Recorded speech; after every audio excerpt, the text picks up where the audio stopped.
Tumpang sari adalah salah satu metode tanam yang biasa dilakukan oleh masyarakat dengan menanam dua jenis tanaman di satu lahan dengan cara bersamaan.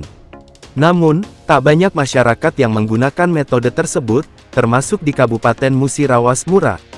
Narno salah seorang petani di Desa Mataram Kecamatan Tugu Mulyo, Musirawas adalah salah satu contoh petani yang menggunakan metode tumpang sari untuk menanam cabai dan melon. Hal tersebut dilakukan karena keterbatasan lahan yang dimilikinya. Namun, siapa sangka dengan metode tumpang sari, justru membuat Narno meraup untung yang cukup besar.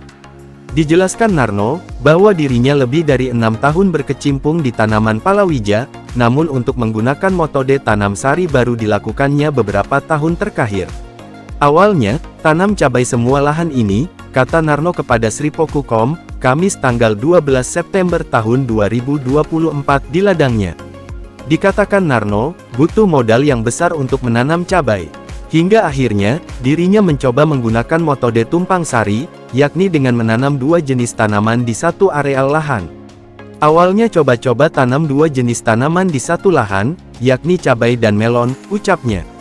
Namun, hasilnya cukup memuaskan. Hingga akhirnya, sampai hari ini dirinya terus menggunakan metode tersebut. Hasil alhamdulillah, untuk menutupi biaya penanam cabai.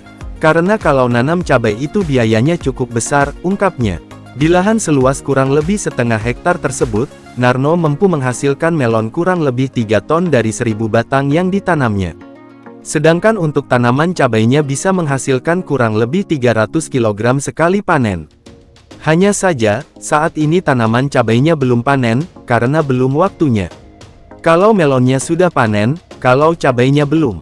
Tapi, karena kemarin musim panen, jadi panen melonnya tidak maksimal, mungkin hanya dapat 3 ton saja ini, ungkapnya. Hanya saja, di musim kemarau ini, justru berdampak pada harga mesin yang mengalami kenaikan. Saat ini per kilogramnya mencapai Rp7.000, dari harga sebelumnya hanya Rp6.000 sampai Rp6.500. Jenis melon yang saya pilih adalah jenis melon bomber. Buahnya maksimal bisa sampai 3 kg berbuahnya, jelasnya. Dipilihnya jenis mesin tersebut masih kata Narno, karena mudah perawatannya dan buahnya yang super jumbo, serta permintaan pasar yang cukup tinggi. Mudah-mudahan jualnya, biasanya langsung diambil pengepul, nanti dibawa ke Lubuk Linggau, kemudian ke Palembang dan daerah lainnya, ungkapnya. Lebih lanjut Narno juga menjelaskan, masa panen melon jenis tersebut, juga lebih cepat yakni hanya 2 bulan dari mulai tanam. Untuk satu batang bisa sampai 4 buah. Kalau melon ini cepat panennya, hanya 2 bulan. Tapi kalau cabai harus 3 bulan. Jadi, sambil menunggu panen cabai, bisa panen melon dulu, tutupnya.